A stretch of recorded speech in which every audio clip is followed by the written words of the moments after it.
میں نے مسکرا کر اسے تسلی دی، اس کا ہاتھ تھپتھپایا اور کہا کہ پریشان ہونے کی کوئی بات نہیں، میں کوئی احمقانہ حرکت نہیں کروں گا۔ میرا سیکھا ہوا یہ حربہ عموماً کارگر رہتا، اگر آپ خوش اخلاقی سے مسکراتے رہیں اور کوئی اچانک حرکت نہ کریں تو لوگ مطمئن رہتے ہیں۔ وہ حد سے زیادہ مطمئن اور پرسکون تھے۔ ایک نہایت خوش اداب نوجوان کالے آدمی سے ملاقات کی خوشگوار حیرت۔ بس میری ماں ہی مطمئن نہیں لگتی تھی۔ وہ سامنے بیٹھ کر میری آنکھوں کا مطالعہ کرتی اور چہرے پر کرتگی تنی رہتی۔ کیا تم اپنے مستقبل کے بارے میں کچھ غیر سنجیدہ نہیں ہو گئے؟ اس نے کہا۔ کیا مطلب ہے آپ کا؟ تمہیں معلوم ہے کہ میرا کیا مطلب ہے۔ حال ہی میں تمہارا ایک دوست منشیات رکھنے کے جرم میں گرفتار ہوا ہے۔ تمہارے گریڈز گھٹ رہے ہیں۔ تم نے ابھی اپنے کالج کی درخواستیں بھی لکھنا شروع نہیں کی۔ میں جب بھی تم سے اس بارے میں بات کرنا چاہتی ہوں تم پروں پر پانی نہیں پڑنے دیتے۔ مجھے یہ سب سننے کی ضرورت نہیں تھی۔ ایسا نہیں کہ میں نکما تھا۔ میں نے اسے بتانا شروع کیا کہ کس طرح میں کالج نہ جانے کے امکان پر غور کر رہا تھا، کیسے میرا خیال تھا کہ میں ہوائی میں ہی رہوں اور کچھ کلاسز لوں اور جز وقتی ملاقات کروں۔ اس نے میری بات درمیان میں ہی کاٹ دی۔ اس نے کہا کہ اگر میں تھوڑی سی کوشش کروں تو ملک کے کسی بھی اسکول میں داخلہ لے سکتا تھا۔ یاد ہے نا کہ کوشش کیا ہوتی ہے؟ خدا کا نام لو باری، تم اس طرح ہاتھ پہ ہاتھ دھرے انتظار نہیں کر سکتے کہ کب قسمت تمہیں اٹھا کر اوپر پہنچا دے۔ ہاتھ پہ ہاتھ دھرے کا کیا مطلب ہے؟ ہاتھ پہ ہاتھ دھرے بیکار اور آوارہ۔ میں نے ماں کو بے چینی کی حالت میں وہاں بیٹھے دیکھا، اپنے بیٹے کی تقدیر کے متعلق پر یقین۔ میری بقا کا دار و مدار قسمت پر ہونے کا تصور بدستور اس کے لیے ایک کلمہ کفر رہا۔ اس نے کچھ نہ کچھ ذمہ داری لینے پر اصرار کیا، اپنی گرامس اور توت کی۔ میری اچانک کچھ مجھے یوں لگا جیسے میں نے اس کے یقین کے غبارے میں سے ہوا نکال دی ہو، یہ بتا کر کہ میرے اوپر کیا ہوا۔ اس کا تجربہ ناکام ہو گیا تھا۔ میں چلانے کی بجائے ہنس دیا۔ بیکار اور آوارہ؟ اچھا کیوں نہیں؟ ہو سکتا ہے کہ میں زندگی میں یہی چاہتا ہوں۔ میرا مطلب ہے کہ گرامس کی طرح دیکھیے، وہ تو کالج بھی نہیں گئے۔ اس موازنے نے میری ماں کو بوکھلا دیا۔ اس کا چہرہ کالا پڑ گیا اور آنکھیں پھیل گئی۔ اچانک مجھ پر عیاں ہوا کہ اس کا محیب ترین خوف کیا ہے۔ کیا تم اس وجہ سے پریشان ہو کہ میں گرامس جیسا بن جاؤں گا؟ میں نے پوچھا۔ اس نے اپنا سر نفی میں ہلایا اور بولی، تم اب بھی اپنے نانا سے کہیں زیادہ تعلیم حاصل کر چکے ہو۔ لیکن قطعیت اس کی آواز سے معدوم ہو گئی تھی۔ اپنے نقطے پر مزید بات کرنے کے بجائے میں اٹھا اور کمرے سے چلا گیا۔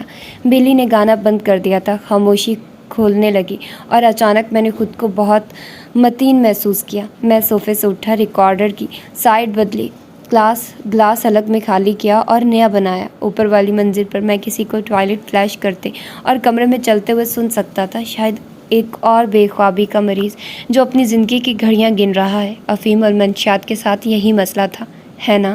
کسی موقع پر وہ اس خالی پن میں گونجتی ہوئی ٹک ٹک کو نہیں روک سکتے، اور میرے خیال میں اس روز میں اپنی ماں کو یہی بتانے کی کوشش کر رہا تھا کہ انصاف اور استدلال پر اس کا ایمان بے تک تھا، کہ ہم کبھی بھی اس ساری تعلیم پر غالب نہیں آ سکتے تھے اور دنیا کی نیک خواہشات کائنات میں موجود رکھنوں کو بند نہیں کر سکتی تھی، یا آپ کو اس کا اندھا دھند سفر تبدیل کرنے کا اختیار نہیں دے سکتی تھی۔ پھر بھی اس گفتگو کے بعد میں نے برا محسوس کیا۔ یہ ایک ٹرک ہمیشہ سے میری ماں کے ہاتھ میں ہوتا تھا۔ اس طرح وہ مجھے احساس جرم میں مبتلا کر دیتی تھی۔ وہ اس بارے میں کچھ چھپاتی بھی نہ۔ ایک مرتبہ اس نے مجھے بتایا، تم مجھ سے دور نہیں رہ سکتے، یہ تمہاری بچپن کی غذا کا حصہ تھا۔ پریشان مت ہو۔ وہ بلی کی طرح مسکرائی اور بولی، احساس جرم کی ایک بھاری مقدار کبھی کسی کو نقصان نہیں پہنچاتی۔ تہذیب کی بنیاد ہی احساس جرم پر ہے۔ اس جذبے کی قدر صحیح معنوں میں جانچی نہیں گئی۔ تب ہم اس بارے میں مذاق کر سکتے تھے کیونکہ ماں کے بدترین خوف دور ہو چکے تھے۔ میں نے کسی حادثے کے بغیر گریجویشن کر لی، متعدد موثر اسکولوں میں داخل کیا گیا اور لاس اینجلس کے آکسیڈنٹل کالج کو منتخب کیا کیونکہ میری ملاقات برینٹ ووڈ کی ایک لڑکی سے ہوئی تھی جو اپنے اہل خانہ کے ہمراہ ہوائی میں چھٹیاں منانے آئی تھی۔ لیکن میں اب بھی کالج سے اتنا ہی بیزار تھا جتنا زیادہ تر دوسری چیزوں سے، حتیٰ کہ فرینک نے بھی مجھے بد تہذیب خیال کیا، حالانکہ اسے بالکل پتہ نہیں تھا کہ میں اپنے آپ کو کیسے تبدیل کروں۔ فرینک کالج کو کیا کہتا تھا؟ سمجھوتے کی ایڈوانس ڈگری۔ مجھے یاد ہے کہ میں ہوائی کو الوداع کہنے سے چند روز قبل اس بوڑھے شاعر سے آخری بار ملا تھا۔ ہم نے کچھ دیر ہلکی پھلکی باتیں کی۔ اس نے اپنے پیروں کی تکلیف بیان کی کہ کیسے امریکی پیروں کو یورپی جوتوں میں ڈالنے کی وجہ سے مسئلہ پیدا ہوا۔ آخر میں اس نے پوچھا کہ میں کیا توقعات لے کر کالج جا رہا تھا۔ میں نے لا علمی کا اظہار کیا۔ اس نے اپنا بڑا سا سر ہلایا اور کہا، ٹھیک ہے، یہ ایک مسئلہ ہے نا؟ تم نہیں جانتے، تم بھی وہاں باہر گھومتے ہوئے جوان بلوں جیسے ہی ہو۔ تمہیں بس اتنا معلوم ہے کہ تمہارا اگلا کام کالج میں جانا ہے، اور تمہیں کالج تک پہنچانے کے لیے عمر بھر تگ و دو کرنے والے لوگ اتنے بوڑھے ہو چکے ہیں کہ وہ بھی نہیں جانتے۔ وہ تو بس تمہیں کالج میں دیکھ کر خوش ہیں، اور اس خوشی میں تمہیں سچ نہیں بتائیں گے، داخلے کی حقیقی اصل قیمت۔ وہ قیمت کیا ہے؟ اپنی نسل کو گھر کی دہلیز پر چھوڑ جانا، اپنے لوگوں کو چھوڑ کر چلے جانا۔ اس نے اپنے مطالعہ والے چشموں میں سے مجھے سرتا پا دیکھا۔ کچھ سمجھ آئی نوجوان؟ تم تعلیم حاصل کرنے کے لیے کالج میں نہیں جا رہے، تم تربیت لینے جا رہے ہو۔ وہ تمہیں ایسی چیز کی طلب کرنا سکھائیں گے جو تمہیں نہیں چاہیے۔ وہ تمہیں الفاظ اس طرح استعمال کرنا سکھائیں گے کہ وہ بے معنی ہو کر رہ جائیں گے۔ وہ تمہیں پہلے سے معلوم چیزیں بھولنے کی تربیت دیں گے۔ وہ تمہیں اچھی طرح تیار کریں گے اور تم مساوی مواقع، امریکی انداز حیات اور اس قسم کی ساری بکواس کے متعلق ان کی بتائی ہوئی باتوں پر یقین کرنے لگو گے۔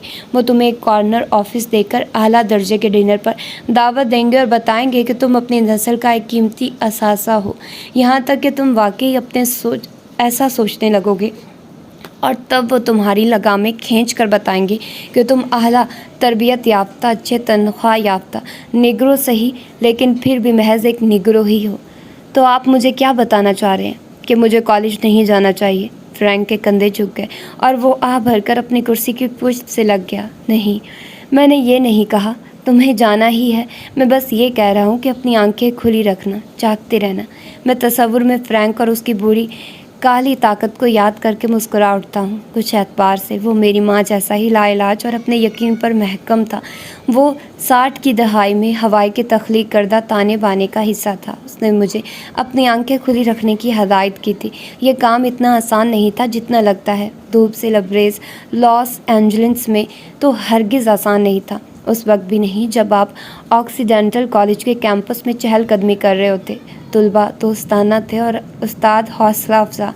1979 کے موسم خزاں میں کارٹر، گیس لائنز اور سینا کو بھی سب کچھ دم توڑ رہا تھا۔ امریکہ کی نئی صوبہ میں ریگن کا ستارہ طلوع ہو رہا تھا۔ آپ کیمپس سے نکل کر فری ویز کے راستے وینس بیچ یا ویسٹ ووڈ کی طرف آتے، ایسٹ لاس اینجلس یا ساؤتھ سینٹرل سے گزرتے، ہر طرف پام کے درخت نظر آتے۔ لاس اینجلس بھی ہوائی سے زیادہ مختلف نہیں تھا، کم از کم یہ حصہ تو نہیں۔ بس یہ کچھ بڑا تھا اور کوئی ماہر حجام ڈھونڈنا بھی نسبتاً آسان تھا۔ بہرحال آکسیڈنٹل کالج میں دیگر سیاہ فام طلباء میں سے زیادہ تر کو سمجھوتے کے حوالے سے کوئی پریشانی نہیں لگتی تھی۔ کیمپس میں ہماری تعداد اتنی تھی کہ ہم ایک قبیلہ بنا سکتے، اور جب بھی موقع ملتا تو ہم میں سے متحد ایک قبیلے کی طرح ہی عمل کرتے، پاس رہتے، ٹولیوں میں سفر کرتے۔ فریشمین ایئر کے دوران میں کالج کے ہاسٹل میں ہی رہتا تھا۔ وہاں بھی اسی طرح کی بحثیں ہوتی جیسی ہوائی میں رے اور دیگر کالوں کے ساتھ کر چکا تھا۔ ویسی ہی گھراہٹیں، ویسی ہی شکایات، باقی تمام پریشانیاں گورے لڑکوں والی ہی تھے۔ کلاسز میں اچھی کارکردگی دکھانا، گریجویشن کے بعد کوئی اچھی تنخواہ والی عارضی ملازمت ڈھونڈنا، کسی لڑکی کی صحبت میں کالے لوگوں کے متعلق ایک خفیہ راز میں چونک کر بیٹھا تھا۔ ہم میں سے زیادہ تر کو بغاوت میں دلچسپی نہیں تھی کہ ہم میں سے بیشتر ہر وقت نسل کے متعلق سوچ کر تھک گئے تھے کہ اگر ہم اپنے آپ میں ہی رہنے کو ترجیح دیتے تھے تو اس کی بڑی وجہ اس سوچ سے چھٹکارا پانا تھا۔ اس طرح ہم ہر وقت یہ سوچنے سے بچ جاتے تھے کہ گورے لڑکے ہمارے بارے میں کیا سوچ رہے ہیں۔ میں اس چیز کو ترک کیوں نہیں کر سکتا تھا؟ معلوم نہیں، شاید میرے پاس قبیلے کی قطعیت والی سہولت نہیں تھی۔ کامپٹن میں پرورش پائیں تو ایک انقلابی اقدام بن جاتی ہے۔ آپ کالج میں جاتے ہیں اور پیچھے آپ کے گھر والے بدستور آپ کی خاطر کھیتوں میں محنت کرتے رہتے ہیں۔ وہ آپ کو فرار پاتے دیکھ کر خوش ہوتے ہیں، غداری کا کوئی سوال ہی نہیں اٹھتا۔ لیکن میری پرورش کامپٹن یا واٹسن میں نہیں ہوئی تھی۔ مجھے اپنے داخلی شوق کے سوا اور کسی بھی چیز سے فرار نہیں پانا تھا۔ میں مضافات میں پرورش پانے والے سیاہ فام طلباء سے زیادہ مشابہت رکھتا تھا، جن کے والدین فرار کی قیمت ادا کر چکے تھے۔ آپ ان کے انداز گفتگو اور کیفیٹیریا میں ان کے ساتھ بیٹھے ہوئے لوگوں کے ذریعے انہیں فوراً شناخت کر لیتے۔ زور دیے جانے پر وہ بتاتے کہ انہیں زمروں میں بند کیا جانا منظور نہیں۔ وہ آپ کو بتاتے کہ اپنی جلد کی رنگت ان کا تعین نہیں کرتی تھی کہ وہ انفرادی شناخت رکھتے تھے۔ جوائس کو اسی طرح کی بات پسند تھی۔ وہ پرکشش عورت تھی، سبز آنکھیں، شہد جیسی جلد اور ابھرے ہوئے ہونٹ۔ میرے فریشمین ایئر کے دوران ہم ایک ہی کمرے میں رہتے تھے۔ ایک روز میں نے اس سے پوچھا کہ کیا وہ بلیک اسٹوڈنٹ ایسوسی ایشن کے اجلاس میں جا رہی ہے۔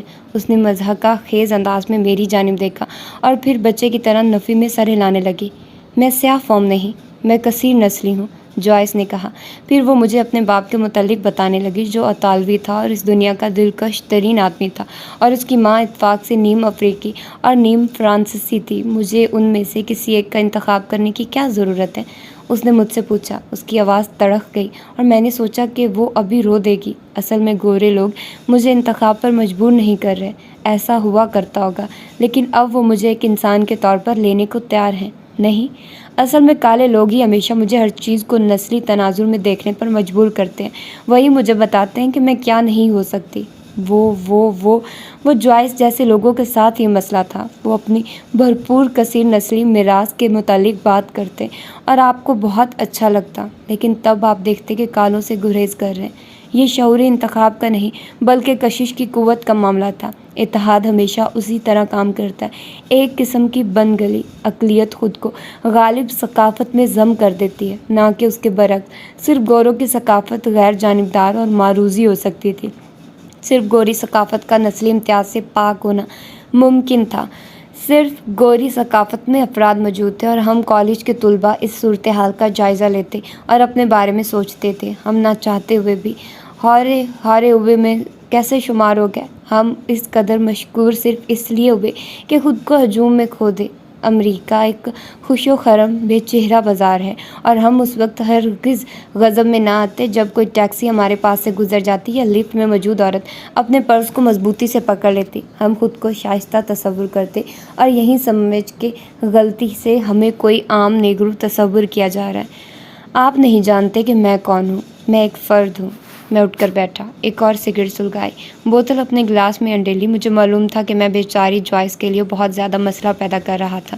سچی بات یہ تھی کہ میں اسے سمجھتا تھا، اسے اور تمام سیاہ فام بچوں کو بھی جو اس کی طرح محسوس کرتے تھے۔ میں ان کے انداز و اطوار، طرز گفتگو، دل کی ملی جلی کیفیات میں خود کو جزو شناخت کر سکتا تھا، اور عین اسی چیز نے مجھے خوف زدہ کیا۔ ان کی بوکھلاہٹ نے مجھے اپنی نسلی اوصاف پر ایک مرتبہ پھر سوال اٹھانے پر مائل کیا۔ رے کا ٹرمپ کارڈ اب بھی میرے ذہن کے کسی گوشے میں موجود تھا۔ مجھے ان کے اور اپنے درمیان فاصلہ رکھنے، خود کو سمجھوتے سے پاک سمجھنے کی ضرورت تھی کہ میں واقعی اب بھی بیدار تھا۔ میں نے دوستوں کے انتخاب میں بہت احتیاط برتی۔ ان میں سے زیادہ تر سرگرم سیاہ فام سیاسی کارکن تھے، غیر ملکی طلباء، مارکسسٹ پروفیسرز، حقوق النسواں کی حامی، پنک راک شاعر۔ ہم سگریٹ پھونکتے اور چمڑے کی جیکٹیں پہنتے۔ رات کے وقت اپنے ہاسٹل کے کمروں میں ہم نو آبادیات، فن، یورپ کی مرکزیت اور پدرسری نظام پر بحث کرتے۔ جب ہم راہداری کے قلین تلے اپنے سگریٹ چھپاتے یا اتنی اونچی آواز میں اسٹیریو لگاتے کہ دیواریں کانپنے لگتی، تو ہم بورسروا معاشرے کی سخت پابندیوں کی مدافعت کر رہے ہوتے۔ ہم لاپرواہ یا بے احتیاط یا غیر محفوظ نہیں تھے، ہم بیگانگیت کا شکار تھے۔ لیکن صرف یہی حکمت عملی مجھے جوائس اور اپنے ماضی سے دور نہیں کر سکتی تھی۔ آخر کیمپس میں ہزاروں نام نہاد انقلابی موجود تھے، زیادہ تر گورے اور منجھے ہوئے نہیں۔ اب بھی ثابت کرنا لازمی تھا کہ آپ کس طرف ہیں۔ سیاہ فاموں کے ساتھ اپنی وفاداری ظاہر کرنا یا ہڑتال کرنا اور ناموں کی نشاندہی کرنا۔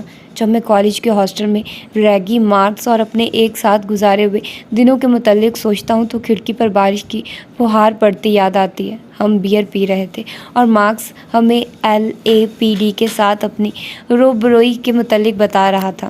ان کے پاس مجھے روکنے کی کوئی وجہ نہ تھی، اس کے سوا کوئی وجہ نہیں تھی کہ میں سفید فاموں کے علاقے میں گھوم پھر رہا تھا۔ ان میں سے ایک نے اپنا پستول نکالا، مگر میں خوف زدہ نہ ہوا۔ وہ لوگ کسی کالے کی آنکھوں میں خوف دیکھ کر ہی شیر ہو جاتے ہیں۔ ٹیم چلتا ہوا کمرے میں آیا اور ہاتھ ہلا کر چہکا، ہیلو دوستو۔ وہ میری طرف مڑا، سنو باری، کیا انہوں نے تمہیں ایکون کے لیے اسائنمنٹ دے دی ہے؟ ٹم برادری کا باشعور طور پر رکن نہیں تھا، وہ بزنس میں ڈگری لینے کا ارادہ رکھتا تھا۔ اس کی گوری محبوبہ غالباً اوپر کمرے میں اس کے انتظار میں بیٹھی دیسی موسیقی سن رہی تھی۔ وہ بہت خوش نظر آ رہا تھا اور میری بس یہی خواہش تھی کہ وہ چلا جائے۔ میں اٹھا، اسے اسائنمنٹ دی اور ساتھ چلتا ہوا کمرے سے باہر آیا۔ ریگی کے کمرے میں واپس آتے ہی میں نے کچھ وضاحت ضروری سمجھی۔ میں نے اپنا سر ہلاتے ہوئے کہا، ٹم ذرا مختلف قسم کا ہے نا، اسے چاہیے کہ اپنا نام ٹم سے بدل کر ٹام رکھ لے۔ ریگی ہنس دی، لیکن مارکس نہیں۔ اس نے کہا، یار تم ایسا کیوں کہہ رہے ہو؟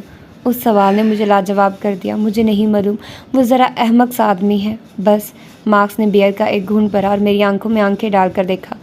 ٹم مجھے تو بالکل ٹھیک لگتا ہے، وہ اپنا کام کرتا ہے، کسی کو تنگ نہیں کرتا۔ مجھے لگتا ہے کہ ہمیں دوسرے لوگوں پر تاثرات دینے کے بجائے اپنے باہمی معاملات پر بات کرنی چاہیے۔ 1 سال بعد بھی اس بات کا کوئلہ میرے حافظے میں دہک رہا تھا۔ اس لمحے میں محسوس ہونے والا غصہ اور ناراضگی مجھے اب بھی یاد تھی۔ مارکس نے مجھے ریگی کے سامنے ذلیل کر کے رکھ دیا تھا، لیکن اس نے اچھا کیا تھا، ہے نا؟ اس نے میرا جھوٹ پکڑا تھا، اصل میں 2 جھوٹ، ایک جھوٹ ٹیم کے بارے میں اور دوسرا اپنے بارے میں۔ در حقیقت وہ سارا پہلا سال ایک طویل جھوٹ جیسا لگتا تھا۔ میں نے اپنی ساری توانائی ادھر ادھر کے حلقوں میں بھاگنے اور اپنی راہ ڈھونڈنے میں صرف کی، ماں سوائے رجینا کے۔ غالباً یہی چیز مجھے رجینا کی جانب لے گئی۔ وہ مجھے جھوٹ کی ضرورت نہیں رہنے دیتی تھی، حتیٰ کہ ہماری ملاقات کے پہلے دن ہی اس نے یہ احساس دلا دیا تھا کہ جب وہ کافی شاپ میں آئی اور مجھے مارکس کے ساتھ باتیں کرتے دیکھا۔ مارکس نے کسی گھسیٹنے کے لیے تھوڑا سا اٹھتے ہوئے ہاتھ کے اشارے سے اسے بلایا۔ مارکس نے کہا، رجینا بہن، تم بارک سے ملی ہو نہیں نا؟ میں بارک کو نسل پرستی کے متعلق اس کی پڑھی ہوئی ایک کتاب کے متعلق سمجھانے کی کوشش کر رہا تھا۔ اس نے ہارٹ آف ڈارکنیس کی ایک کاپی بطور ثبوت دکھائی۔ میں اسے جھپٹنے کی خاطر آگے لپکا۔ یار اسے دکھانا بند کرو، مارکس بولا۔ دیکھا، تم بخلا گئے نا؟ اس قسم کی کتاب اپنے ساتھ دیکھ لیے جانے پر ہی تمہیں بخلاہٹ ہونا شروع ہو گئی۔ یار اس قسم کی چیزیں تمہارے دماغ میں زہر بھر دیں گی۔ اس نے گھڑی دیکھی۔ لعنت ہے، کلاس کا ٹائم ہو گیا۔ وہ آگے جھکا اور رجینا کی گال پر تھپکی دی۔ اس بھائی سے بات کرو، ٹھیک ہے؟ میرے خیال میں اسے اب بھی بچایا جا سکتا ہے۔ رجینا مسکرائی اور سر ہلا دیا۔ ہم دونوں نے مارکس کو تیز تیز قدموں سے دروازے کی طرف جاتے دیکھا۔ غالباً آج تکلیف کے موڈ میں لگتا ہے۔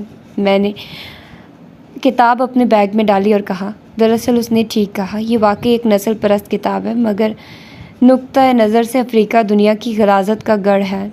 سیاہ فام لوگ وحشی ہیں اور ان کے ساتھ کسی بھی قسم کا رابطہ انفیکشن میں مبتلا کر دیتا ہے۔ رجینا نے اپنی کافی میں پھونک ماری۔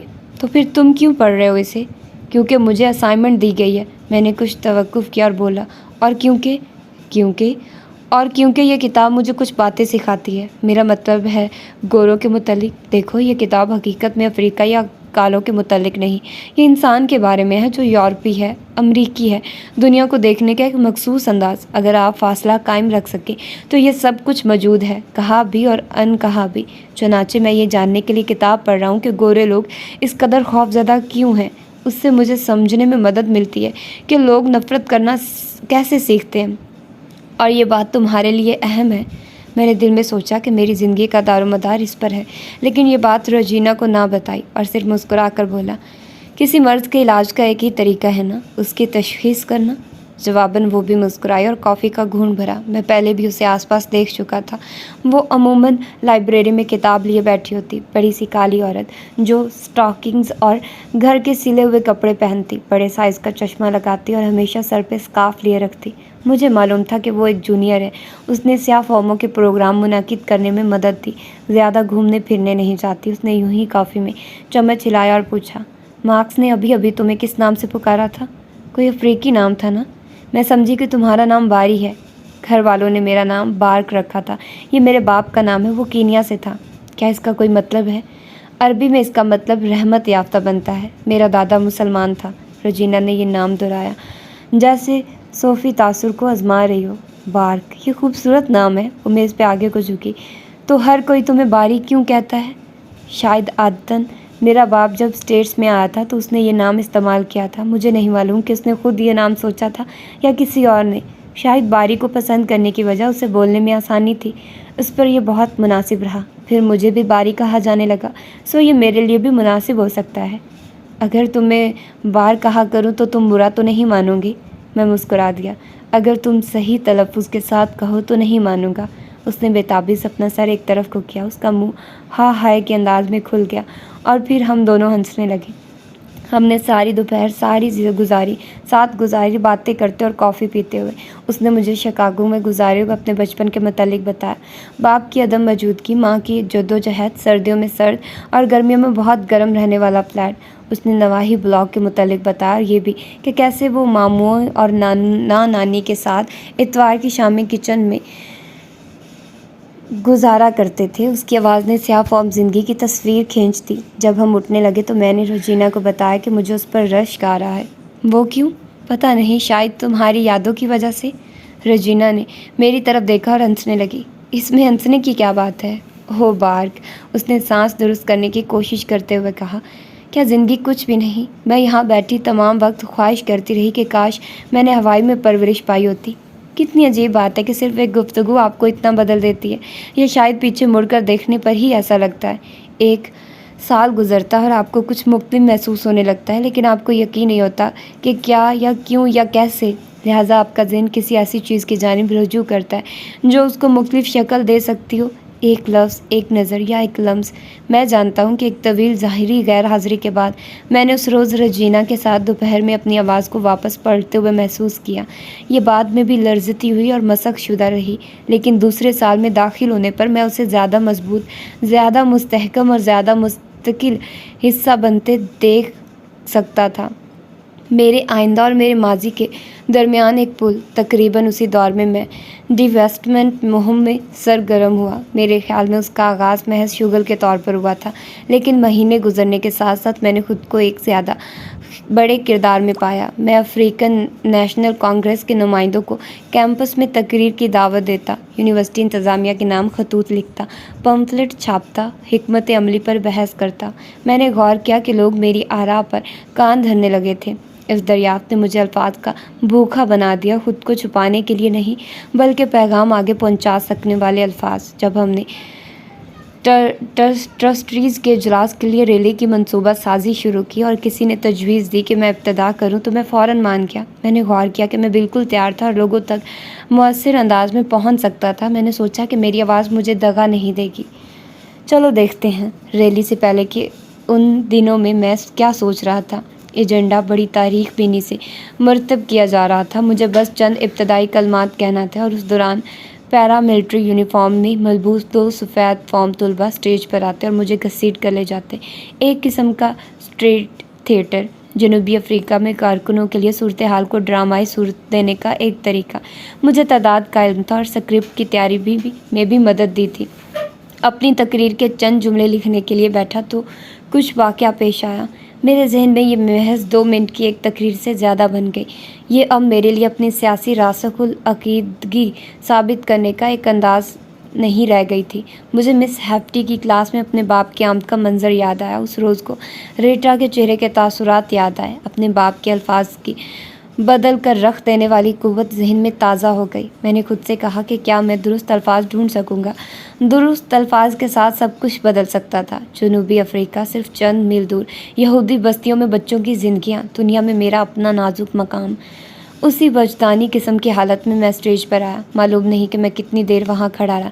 سامنے چند سو افراد کا بے چین مجمع تھا۔ 2 طلباء لان میں فرزبی کھیل رہے تھے، دیگر ایک طرف کو کھڑے تھے اور کسی بھی لمحے لائبریری میں گھسنے کو تیار تھے۔ کوئی اشارہ ملنے کا انتظار کیے بغیر میں مائکروفون کے سامنے چلا گیا۔ ایک جدوجہد جاری ہے، میں نے کہا۔ میری آواز بامشکل ہے پہلی چند قطاروں سے آگے جا سکی۔ چند لوگوں نے اوپر دیکھا اور میں نے مجمع کے خاموش ہونے کا انتظار کیا۔ میں نے کہا ہے کہ ایک جدوجہد جاری ہے۔ فرزبی کھیلتے ہوئے لڑکے رک گئے۔ یہ جدوجہد سمندر کے اس پار ہو رہی ہے، لیکن یہ جدوجہد ہم میں سے ہر ایک کے ساتھ مربوط ہے، چاہے ہمیں معلوم ہو یا نہ ہو، چاہے ہم اس کے خواہش مند ہوں یا نہ ہوں۔ ایک جدوجہد جو ہم سے کوئی ایک راہ منتخب کرنے کا مطالبہ کرتی ہے، کالے یا گورے اور امیر یا غریب میں سے ایک کو چننا نہیں، یہ اس سے کہیں زیادہ سخت انتخاب ہے۔ یہ وقار اور غلامی میں سے ایک کا انتخاب ہے، انصاف اور نا انصافی، راسخ عزم اور بے تعلقی کے درمیان انتخاب، درست اور غلط میں سے ایک کا انتخاب۔ میں رک گیا۔ اب مجمع خاموشی سے مجھے دیکھ رہا تھا۔ کسی نے تالیاں بجانا شروع کی۔ جاری رکھو بارک، کسی نے چلا کر کہا۔ جو ہے کہہ دو۔ پھر باقی لوگ بھی چہکنے اور تالیاں بجانے لگے۔ مجھے معلوم ہو گیا کہ میرے اور ان کے درمیان رابطہ قائم ہو گیا تھا۔ میں نے مائک ہاتھ میں پکڑا اور آگے بڑھنے والا ہی تھا کہ مجھے پیچھے سے 2 ہاتھ خود کو جکڑتے ہوئے محسوس ہوئے۔ یہ سب ہمارے منصوبے کا حصہ تھا۔ اینڈی اور جوناتھن کالے چشمے لگائے ہوئے اور کرخت چہرہ بنائے مجھے اسٹیج سے نیچے گھسیٹنے لگے۔ منصوبے کے مطابق مجھے مزاحمت کرنا تھی۔ میں واقعی وہاں ٹھہرنا اور لوگوں کے درمیان اپنی گونجتی ہوئی آواز سننا چاہتا تھا۔ کہنے کو بہت کچھ رہ گیا تھا، لیکن میرا کردار ختم ہو چکا تھا۔ میں ایک طرف کھڑا ہوا تھا جب مارک اسٹیج پر چڑھا اور مائک تک گیا۔ اس نے سامعین کو بتایا کہ ابھی انہوں نے کیا دیکھا تھا۔ جنوبی افریقہ کے مسئلے پر حکومت کی ٹال مٹول کیوں ناقابل قبول تھی۔ پھر رجینا نے اٹھ کر تائید کی اور بتایا کہ اس کے گھر والے اسے کالج میں دیکھ کر کتنے فخر مند تھے اور اب وہ جاننے کے بعد کتنی شرم محسوس کرتی تھی کہ یہ ادارہ استحصال کے ذریعے کمائے ہوئے منافقوں کی بدولت سہولیات فراہم کر رہا تھا۔ مجھے ان دونوں پر فخر کرنا چاہیے تھا۔ انہوں نے بلیغ انداز اپنایا اور آپ مجمع پر اثر ہوتے دیکھ سکتے تھے، لیکن اب میں کچھ بھی نہیں سن رہا تھا۔ میں دوبارہ باہر آ چکا تھا، دیکھتے، سوچتے، شک کرتے ہوئے۔ فرزبی کھیلنے والے لڑکے دوبارہ کھیل میں مصروف ہو گئے تھے۔ اس رات پارٹی میں رجینا میرے پاس آئی اور مبارکباد دی۔ میں نے مبارک کی وجہ پوچھی۔ اس زبردست تقریر کے لیے۔ میں نے بیئر کی بوتل کا کارک کھولا۔ وہ تو بہت مختصر سی تھی۔ رجینا نے میری بات کو نظر انداز کر دیا اور بولی، اسی لیے تو وہ اتنی مؤثر ثابت ہوئی۔ بارک، تم نے اپنے دل کی بات کہی، اس کی وجہ سے لوگ مزید سننے کے خواہش مند تھے۔ جب انہوں نے تمہیں پیچھے کھینچا تو یوں لگ رہا تھا جیسے… میں نے اس کی بات کاٹی۔ دیکھو رجنا، تم ایک بہت نفیس خاتون ہو اور مجھے خوشی ہے کہ آج میری مختصر سی کارکردگی تمہیں پسند آئی، لیکن آج کے بعد تم کبھی مجھے تقریر کرتے نہیں دیکھو گی۔ میں یہ تبلیغ کا کام تمہارے اور مارکس کے سپرد کرتا ہوں۔ میں نے فیصلہ کیا کہ سیاہ فاموں کے حق میں بولنے سے اب میرا کوئی تعلق واسطہ نہیں۔ اس کی کیا وجہ ہے؟ میں نے بیئر کا گھونٹ بھرا۔ میری نظریں سامنے ڈانسرز پر گھوم رہی تھی، کیونکہ میرے پاس کہنے کو کچھ بھی نہیں۔ رجینا، مجھے یقین نہیں کہ ہمارے آج والے طریقہ کار سے کوئی فرق پڑے گا۔ محض الفاظ سے کوئی فرق نہیں پڑنے والا، سو میں ایسا کیوں ظاہر کروں؟ میں تمہیں اس کی وجہ بتاتا ہوں، اس لیے کہ یہ چیز مجھے اپنی اہمیت کا احساس دیتی ہے، کیونکہ مجھے واہ واہ کروانا پسند ہے۔ یہ چیز مجھے ایک گھٹیا سا جوش دیتی ہے۔ بس تم اس بات کو دل سے نہیں مانتے؟ میں مانتا ہوں۔ اس نے حیران ہو کر میری جانب گھورا اور جاننے کی کوشش کی کہ آیا میں اس کی ٹانگ کھینچ رہا تھا۔ آخر کار وہ بولی، ٹھیک ہے، شاید تم نے مجھے بیوقوف بنایا ہوگا۔ مجھے لگتا تھا کہ میں کسی شخص کو اپنے دل کی بات کہتے سن رہی ہوں، لیکن شاید میں احمق ہوں۔ میں نے بیئر کی ایک اور چسکی بھری اور دروازے میں سے اندر آتے ہوئے کسی شخص کی طرف ہاتھ ہلایا۔ رجینا، تم احمق نہیں، سادہ ہو۔ وہ کوہلوں پہ ہاتھ رکھ کے ایک قدم پیچھے ہٹی۔ سادہ؟ تم مجھے سادہ کہہ رہے ہو؟ میں تو ایسا نہیں سمجھتی۔ اصل میں تم خود سادہ ہو۔ تم سمجھتے ہو کہ خود سے فرار پالو گی۔ تمہارا خیال ہے کہ تم اپنے محسوسات سے گریز کر سکتے ہو۔ اس نے اپنی انگلی میری چھاتی میں چبوئی۔ تم جاننا چاہتے ہو کہ تمہارا اصل مسئلہ کیا ہے؟ تم ہمیشہ اپنے حوالے سے سوچتے ہو۔ تم بھی بالکل ریگی اور مارکس اور سٹیو اور یہاں کے تمام بھائیوں جیسے ہو۔ ریلی تمہارے لیے تھی، تقریر تمہارے متعلق تھی، چوٹ ہمیشہ تمہاری چوٹ ہوتی ہے۔ میں تمہیں بتاتی ہوں مسٹر اوباما، اس سب کا تعلق صرف تم سے ہی نہیں، ہرگز نہیں۔ اس کا تعلق ان لوگوں سے ہے جنہیں تمہاری مدد چاہیے، ان بچوں سے جو تم پر منحصر ہے۔ انہیں تمہارے طنز یا تمہاری شائستگی یا نہ کے مجروح ہونے سے کوئی دلچسپی نہیں، اور نہ ہی مجھے ہے۔ ابھی اس نے اپنی بات مکمل ہی کی تھی کہ ریگی مجھ سے بھی زیادہ دھت حالت میں کچن سے باہر آیا۔ وہ جھول رہا تھا اور اپنے بازو میرے کندھے پر ڈالتے ہوئے بولا، اوباما، زبردست یار۔ میں نے رجینا کی طرف دیکھا۔ رجینا، میں تمہیں بتاتا ہوں، اوباما اور میں بہت پرانے واقف ہیں۔ ہماری پارٹیاں پچھلے سال ہی ہو جانی تھی۔ یار، تمہیں وہ وقت یاد ہے جب ہم نے چھٹی کا سارا دن اکٹھے گزارا تھا؟ 40 گھنٹے سوئے بغیر، ہفتے سے لے کر سوموار تک۔ میں نے موضوع بدلنے کی کوشش کی، لیکن ریگی بہکا ہوا تھا۔ میں تمہیں بتاتا ہوں رجینا، بڑا مزہ آیا۔ سوموار کی صبح کو جب نوکرانیاں آئی تو ہم ہال میں ہی بیٹھے ہوئے تھے، ہر طرف بوتلیں اور سگریٹوں کے ٹکڑے بکھرے تھے۔ ریگی میری طرف مڑا اور ہنسنے لگا۔ بیئر چھلک کر قالین پر گری۔ تمہیں وہ سب یاد ہے نا یار؟ اتنا گند بکھرا ہوا تھا کہ ہم دونوں میکسیکی عورتوں نے رونا شروع کر دیا۔ ہمارا تو دماغ ہی خراب ہو گیا تھا۔ میں ہلکا سا مسکرایا اور محسوس کیا کہ رجینا مجھے تیز نظروں سے گھور رہی تھی۔ آخر کار وہ یوں بولی جیسے ریگی وہاں موجود ہی نہ ہو۔ تم اس سب کو مذاق سمجھتے ہو؟ اس کی آواز لرز رہی تھی۔ بار کیا تمہاری نظر میں یہی اصل حقیقت ہے؟ گند مچانا تاکہ دوسرے صاف کریں؟ تمہیں پتہ ہے کہ وہ میری دادی بھی ہو سکتی تھی۔ اس نے زیادہ تر زندگی دوسروں کا ڈالا ہوا گند صاف کرنے میں گزاری ہے۔ مجھے یقین ہے کہ جن لوگوں کے لیے وہ کام کرتی تھی ان کی نظر میں بھی یہ سب کچھ ایک مذاق تھا۔ اس نے جھپٹ کر اپنی کافی ٹیبل سے پرس اٹھایا اور دروازے کی جانب لپکی۔ میں نے اس کے پیچھے بھاگنے کے متعلق سوچا، لیکن غور کیا کہ چند لوگ میری جانب گھور رہے تھے اور میں کوئی منظر نہیں بنانا چاہتا تھا۔ ریگی نے میرے بازو سے پکڑ کر کھینچا۔ وہ گڑبڑایا ہوا اور دکھی لگ رہا تھا۔ اسے کیا ہو گیا ہے؟ اس نے کہا۔ کچھ نہیں۔ میں نے ریگی کے ہاتھ سے بیئر لی اور بک شیلف کے اوپر رکھ دی۔ وہ صرف ایسی چیزوں پر ایمان رکھنا چاہتی ہے جو موجود ہی نہیں۔ میں صوفے سے اٹھا اور سامنے والا دروازہ کھولا۔ جمع شدہ دھواں کمرے میں کسی روح کی طرح میرے پیچھے پیچھے آیا۔ اوپر آسمان پر چاند نظروں سے اوجھل ہو گیا تھا۔ بس بادلوں میں اس کی روشنی کا ایک ہالہ سا دکھائی پڑ رہا تھا۔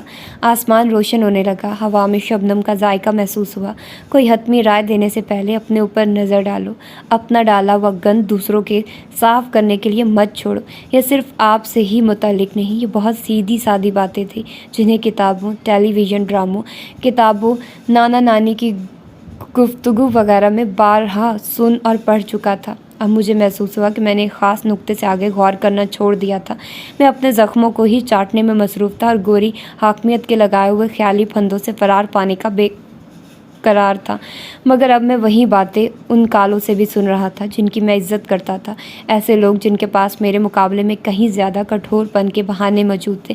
وہ مجھ سے پوچھتے، تمہیں کس نے بتایا ہے کہ ایمانداری صرف گوروں کا خاصہ ہے؟ تم نے یہ چیز کہاں سے سیکھ لی کہ تمہاری حالت تمہیں پر فکریہ یا ہوشیار یا مہربان بننے سے مستثنیٰ قرار دیتی ہے، یا اخلاقیات کا کوئی رنگ ہوتا ہے؟ بھائی، تم اپنی راہ بھول بیٹھے ہو۔ اپنے بارے میں تمہارے خیالات کہ تم کون ہو اور کیا بن سکتے ہو خفیف اور پست ہو گئے ہیں۔ میں دروازے کی چوکھٹ میں بیٹھ گیا اور سر کی پچھلی جانب کھجایا۔ یہ سب کیسے ہو گیا تھا؟ میں نے خود سے سوال کرنا شروع کیا، لیکن میرے ذہن میں سوال اٹھنے سے پہلے ہی میں جواب مل گیا تھا۔ خوف، وہی خوف جس کے تحت میں نے گرامر اسکول میں کوریٹا کو پیچھے دھکیلا تھا، وہی خوف جس نے مجھے ٹم کو مارکس اور ریگی کے سامنے ذلیل کرنے پر مائل کیا۔ متواتر رینگتا ہوا خوف کہ میں بے تعلق ہوں، کہ کوئی کرتب دکھانے، اپنا آپ چھپانے یا کچھ اور بن کر دکھانے کے بغیر میں ہمیشہ ایک اجنبی رہوں گا، گوروں اور کالوں سب کے لیے۔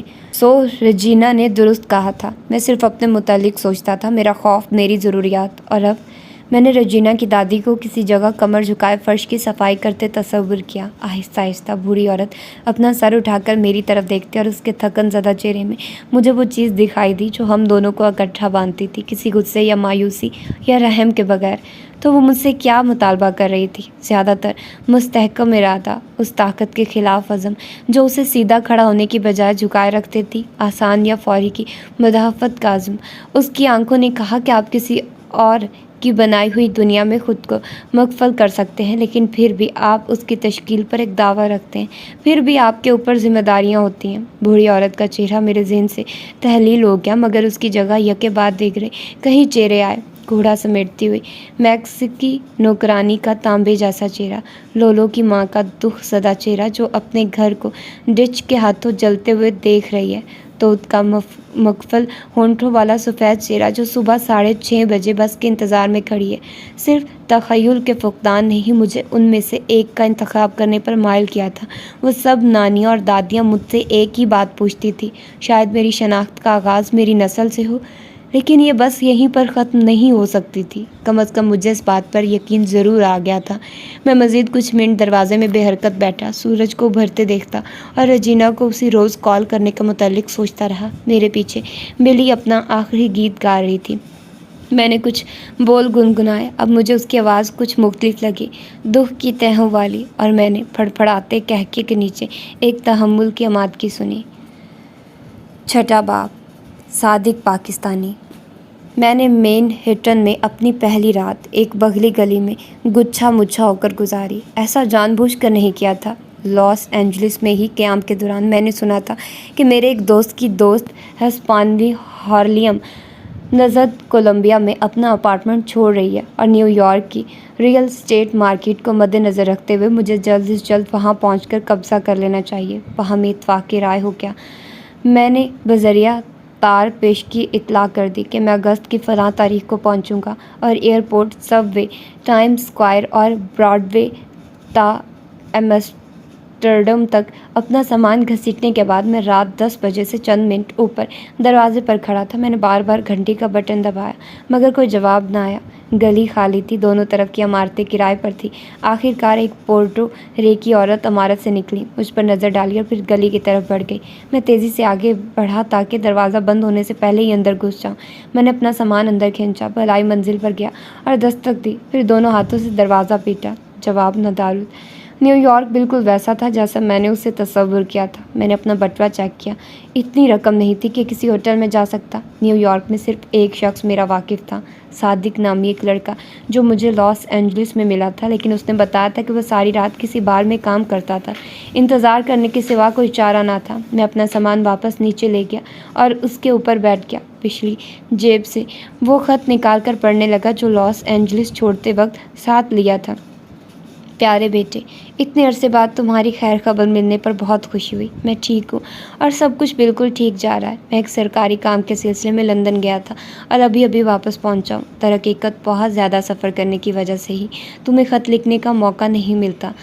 بہرحال اب امید ہے کہ کچھ فرصت نکال لیا کروں گا۔ تم یہ جان کر خوش ہوئے کہ تمہارے تمام بہن بھائی ٹھیک ہیں اور تمہیں سلام کہہ رہے ہیں۔ میری طرح وہ بھی گریجویشن کے بعد تمہاری وطن واپسی کے فیصلے کو سراہتے ہیں۔ جب تم آؤ گے تو ہم مل کر فیصلہ کریں گے کہ تمہیں کتنا عرصہ ٹھہرنا ہے۔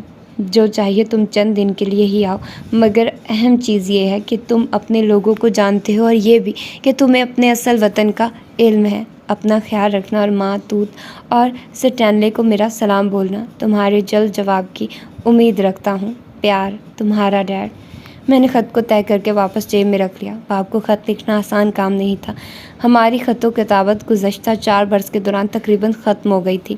درحقیقت میں بار بار خط لکھتا اور ردی کی ٹوکری میں پھینک دیتا تھا۔ مجھے موضوع انداز اور تحریک نہیں مل رہی تھی۔ Dear father, dear dad, dear doctor Obama, اور اب اس نے مجھے خط بھیجا تھا، خوشی سے بھرپور اور پرسکون۔ اس نے تلقین کی تھی کہ اپنے اصل وطن کو یاد رکھو۔ اس کے انداز سے یہ بہت سادہ سی بات لگتی تھی کہ جیسے یہ محض نام پتہ بتانے کا معاملہ ہی ہو۔ شاید اس کے لیے یہ واقعی اتنا معاملہ تھا۔ میں نے اپنے باپ کو نیروبی میں اپنے ڈیسک پر بیٹھے تصور کیا۔ وہ ایک بڑا سرکاری افسر تھا اور آس پاس کلرک کاغذات پر دستخط کروانے کے منتظر تھے۔ ایک وزیر اسے کال کر کے مشورہ مانگ رہا تھا۔ گھر میں ایک خوبصورت بیوی اور بچے منتظر تھے۔ اس کا آبائی گھر صرف 1 دن کی مسافت پر تھا۔ اس خیال نے مجھے مبہم سا خفا کیا اور میں اسے ذہن سے جھٹکنے کی کوشش کرنے لگا، مگر یہ خیالات دل کی دھڑکن کی طرح بار بار آ جاتے۔ میرا تعلق کہاں سے تھا؟ اس رات کو رجینا کے ساتھ میری گفتگو نے شاید میرے اندر تبدیلی کو تحریک دلائی اور نئی خواہشات کو بیدار کیا، لیکن کسی تھکے ماندے شرابی کی مانند میں جلد ہی اپنے نئے عزم کو تحلیل ہوتے محسوس کرنے لگا۔ گریجویشن میں 2 سال باقی تھے اور مجھے ابھی تک اندازہ نہیں تھا کہ میں اپنی زندگی کا کیا کروں گا یا حتیٰ کہ کہاں زندگی گزاروں گا۔ ہوائی بچپن کے سپنوں کی طرح پیچھے رہ گیا تھا۔ اب میں وہاں رہنے کا تصور نہیں کر سکتا تھا، چاہے میرا باپ کچھ بھی کہتا، لیکن میں جانتا تھا کہ افریقہ کو اپنا وطن قرار دینے کا وقت گزر چکا تھا اور میں خود کو اب صرف سیاہ فام افریقی سمجھتا تھا، اور یہ تفہیم راسخ ہو چلی تھی۔ میں نے محسوس کیا کہ مجھے ایک برادری کی ضرورت تھی جو سیاہ فام دوستوں والی مشترکہ مایوسی سے زیادہ گہری ہو، کوئی ایسی جگہ جہاں میں اپنے خدشات سر سے اتار کر اپنے عزائم کو پرکھ سکوں۔ چنانچہ جب میں نے آکسیڈنٹل کالج اور کولمبیا یونیورسٹی کے درمیان تبادلے کے ایک پروگرام کے متعلق سنا تو فوراً درخواست دے دی۔ میں نے سوچا کہ اگر کولمبیا میں سیاہ فام طلباء کی تعداد آکسیڈنٹل کالج کی نسبت کم بھی ہوئی تو کم از کم میں شہر کے قلب میں تو رہوں گا اور سیاہ فاموں کی بستیاں بھی وہاں سے قریب ہوں گی۔ لاس اینجلس میں زیادہ کچھ نہیں تھا کہ جو میری راہ روکتا۔ اس برس میرے زیادہ تر دوست گریجویشن کر لیتے۔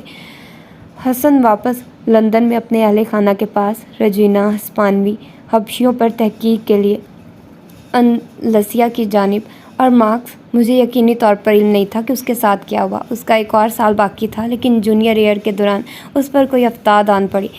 مجھے کچھ اندازہ تو ہو گیا تھا۔ ایک شام کو ہم لائبریری میں بیٹھے تھے جب اس نے اسکول چھوڑنے کا فیصلہ کیا۔ ایک زیادہ عمر کا ایرانی طالب علم میز کی دوسری طرف بیٹھا تھا۔ اس نے مارکس کو غلامی کی معاشیات کے موضوع پر ایک کتاب پڑھتے دیکھا۔ وہ آگے جھک کر مارکس سے کتاب کے متعلق پوچھا، کیا تم مجھے بتاؤ گے کہ تمہارے خیال میں اتنے طویل عرصے تک غلامی جائز کیوں رہی؟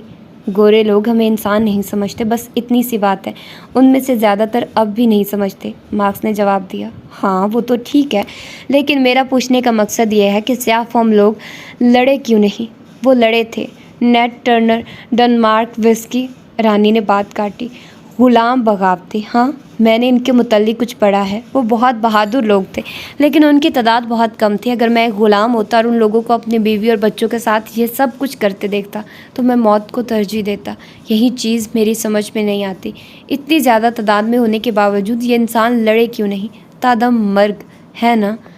میں نے جواب کے انتظار میں مارکس کی جانب دیکھا، لیکن وہ خاموش رہا۔ اس کی نگاہیں میز کی سطح پر کسی جگہ ٹکی ہوئی تھیں۔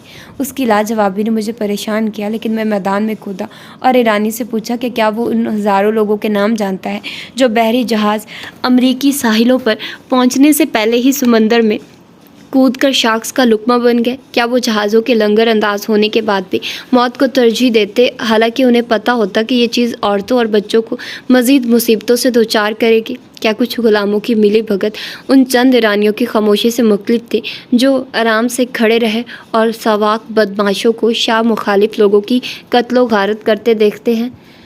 خود کو دوسروں کی جگہ پر رکھے بغیر ہم ان پر کوئی حتمی رائے کیسے دے سکتے تھے؟ لگتا تھا کہ آخری جملے نے اسے متزلزل کر دیا، اور مارکس نے بھی دوبارہ بحث میں شامل ہوتے ہوئے میلکم ایکس کے پرانے جملے بولے، لیکن وہ اپنے الفاظ کا قائل نہیں لگ رہا تھا۔ چند منٹ بعد وہ ایک دم کھڑا ہوا اور دروازے کی جانب چل دیا۔